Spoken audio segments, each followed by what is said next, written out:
Hello everybody and welcome to another Transformers knockoff review. Now this has been a very requested video, so here we go. This is the latest version of the KO MP10.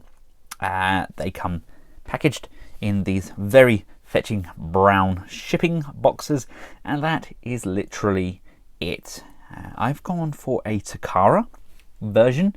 I've never actually owned the official MP10 Takara version. I have the American version, which of course is the animation accurate-ish colours, and yes, I thought I'd go for a Takara, and it's apparently the new improved mould. So yeah, let's take a look. Now, Prime comes in a rather thin plastic clamshell, and the trailer itself literally just comes in this baggie. Thankfully, I ordered from TF Direct, and everything is packaged extremely well in the box, because I can't imagine that this trailer would have kind of survived in just that brown shipping box alone. Let's take a look at Prime and his accessories first. The gun. This is where we will start. It feels almost, I don't know, slimy or waxy. It's got a very tacky finish. I don't know if you can see that, but it's leaving my fingerprint on there. It feels like it needs kind of a good clean. I've never had anything like this when buying the KO versions of Optimus. Don't get me wrong, the gun kind of feels relatively solid, but it's just revolting. It's not nice at all. It's almost got like a, I don't know, a sticky layer over the top. I dread to think what that is. The Matrix is pretty much what we've come to expect from the Matrix. It's a little bit duller, but it's a good solid Matrix nonetheless, and of course it is die cast. Love that jewel in the middle there. It does look nice when we have the light coming through it. Still has this kind of waxy texture to it. Here's energon axe, very sharp. Don't imagine that would pass many health and safety laws, as too are these pieces. And again, if you look, you do have a very cloudy texture on here. I don't know what they have done to this. Now, Prime himself, this apparently is the new and improved mould. What this means is that we no longer have the telltale signs of the KO version of Optimus. I don't know if you're aware, but the chest grille section has always been a telltale sign of the bootleg. If we bring in the KO shattered glass version, you can see this lower piece is much wider than on the new version. They've never been able to get this exactly right, and now they have. It was always very easy just to pick up one of the KOs and say, oh look, it's got this added extended wide piece at the base of that grille, it must be a KO. Unfortunately, that is no longer the case. So Ben, I hear you ask, how am I now going to tell whether I'm buying a KO or an official product? Well, for starters, he feels waxy, and his foot is incredibly loose, as to is his head. I have no idea what they've done. It is a very wobbly mess. I can't get his head to stay fixed for very long in any particular pose. I mean, I could probably fix this, but it's not something you want to do straight out of the package. And again, it does have this kind of waxy film to it. I could probably get a cloth wipe or something on there and just wipe it over, but I don't know what on earth was going on in that factory.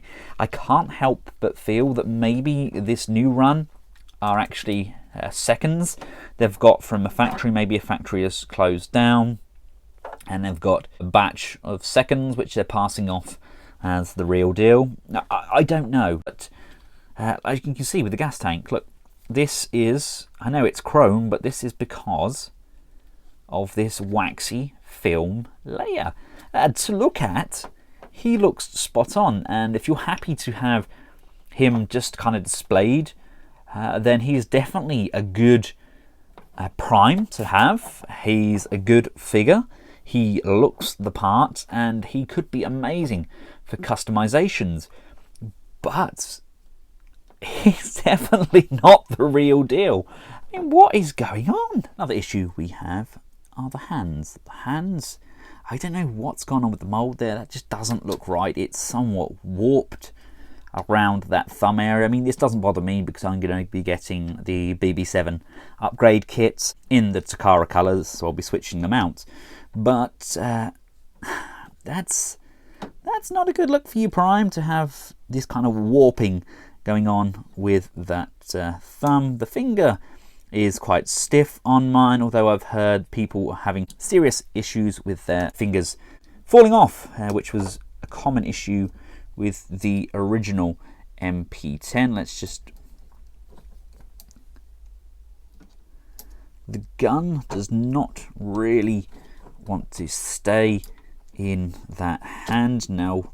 However hard I try, it just keeps popping out of that grip. Stay. There we go.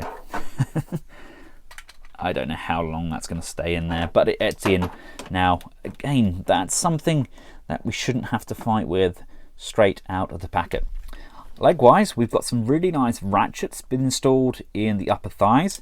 So we have the legs going forwards and backwards, out to the side on that very stiff friction joint. Upper thigh rotation remains the same.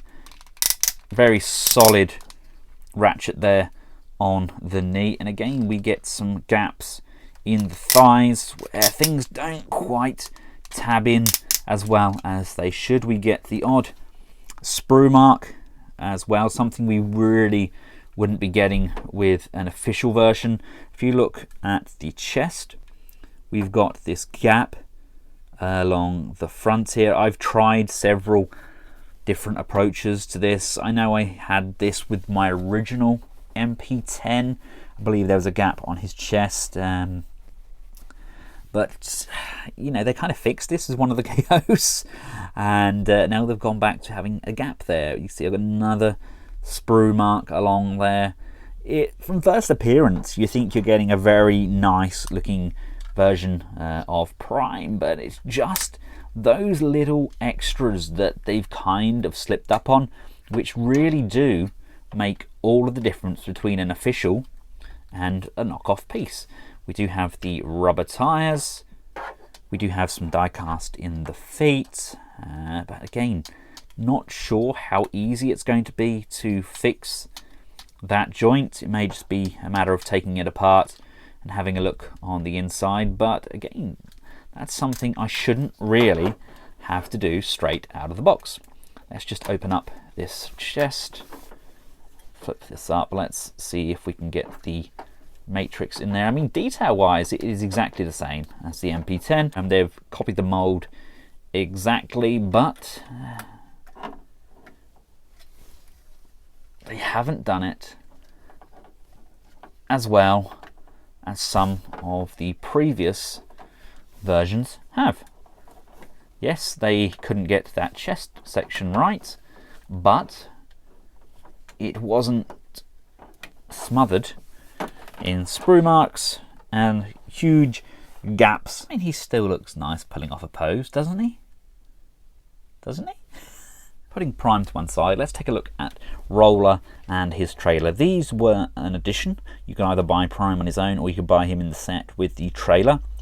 Roller is okay, he's pretty much what we've come to expect, although mine does seem to be kind of somewhat warped. Again, those wheels don't quite hang down as I would expect. They are a little bit loose there, but he definitely rolls the same. He's this kind of nice silver paint.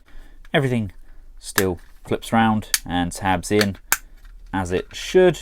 You know, it's a pretty nice piece, although very, very lightweight and flimsy nonetheless. And the trailer, now this is the knockoff on the bottom here, and bearing in mind this is the Hasbro version at the top here, so the colours are going to be slightly different. The actual sculpt and mould is spot on. I can't see any obvious flaws. It's when we get into the smaller details, like the lines on the Hasbro version, there's less blurring and less overlap on the paint, and the logo itself, it's embossed very much like the knockoff, but it's just a much sharper piece. And yes, mine does have a scuff mark there. It's been in storage and I didn't store it very well apparently, but the lines are just somewhat more crisp, and it's just like the edging on this one, the paint just doesn't quite come up to all of the edges.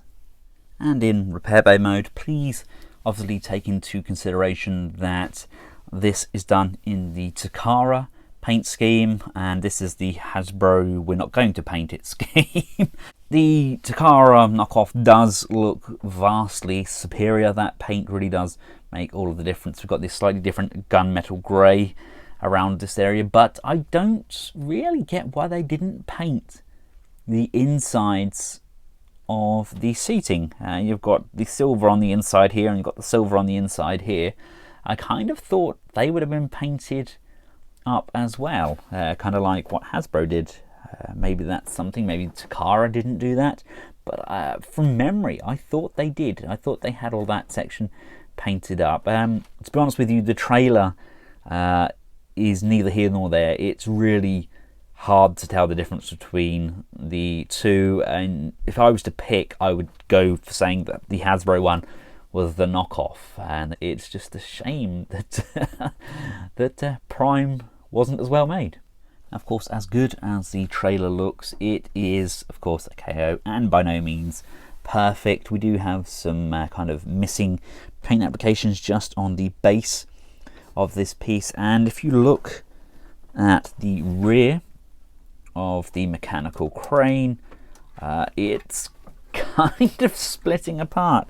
I think they've kind of screwed this in wrong. It doesn't really pull in and tab together. I mean, it looks absolutely fine from the front, but if you look at it from the rear, we do have a big gaping V-shape hole in the back there where it doesn't tab together. And we also have a little piece of sprayed up plastic on here. I don't know if you can see that. It's very minute, but it's annoying nonetheless. I could probably pull that off with a pair of pliers or a set of tweezers, but it's kind of just been left on there and they haven't taken it off, and they've actually just painted over it. Awesome. Now let's get Prime transformed up into his truck mode and see how that fares. See if all of those issues carried over into his alt mode. Right, here he is in his alt mode. Where do I start? Let's start from the front and work our way back. These don't line up properly. The colours on the front looks like something for some sort of fan fiction. It's like 50 shades of red. None of the paint applications kind of match. We've got this really bright red on here. We've got the duller red on the plastic here. The ones around the windows are a darker red yet. That's not good. That's really not good. You've got some gaping gaps at the front here where nothing really tabs in together. Coming around to the side, let me just fold that back under, we'll get to that in a minute. The side is pretty much the same sort of story. This piece here does not want to tab in at all. It keeps springing back out. It just doesn't like me, which then in turn messes up his ability to roll. The underside, these are really flippy floppy, and they will not, for the love of me, stay into place. They just flop down, which again stops him from rolling. Taking a look at the back, it looks a mess. The back trailer hitch section, it's very scruffy indeed. It almost looks like somebody's tried to do like a weathered custom on there. It's such a shame. I really wanted this to be a very good bootleg.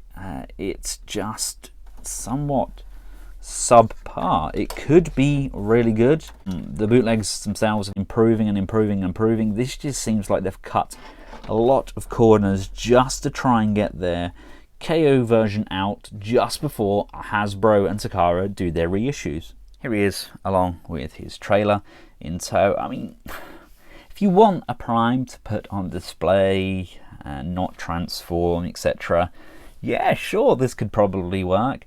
But at the same time, you're paying out nigh on as much for this bootleg set as you are for one of the reissues of like the Hasbro version.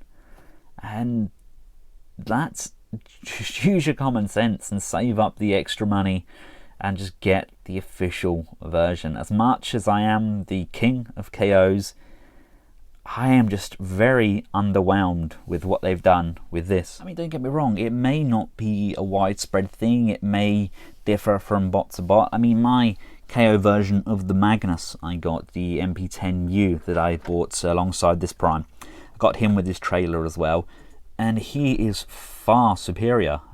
Maybe it's because I've had to do it all from scratch and I couldn't use an existing piece, I don't know. I mean, this I would highly recommend you go out and get. I will be reviewing it within the next few days. And considering this is basically what they've done with the official 7-Eleven version, minus all of those silly 7-Eleven logos, fans definitely should grab a copy of this for their collection. But Prime, unfortunately, I just don't think he's worth it. Let me know your thoughts in the comments section below. I know this hasn't been my usual upbeat delivery for a review, but sometimes a figure is just naff. I hope you found this video useful. If you have, feel free to give it a big thumbs up, share, and of course subscribe. And until next time, from myself and the KO MP10, thanks for watching. Goodbye.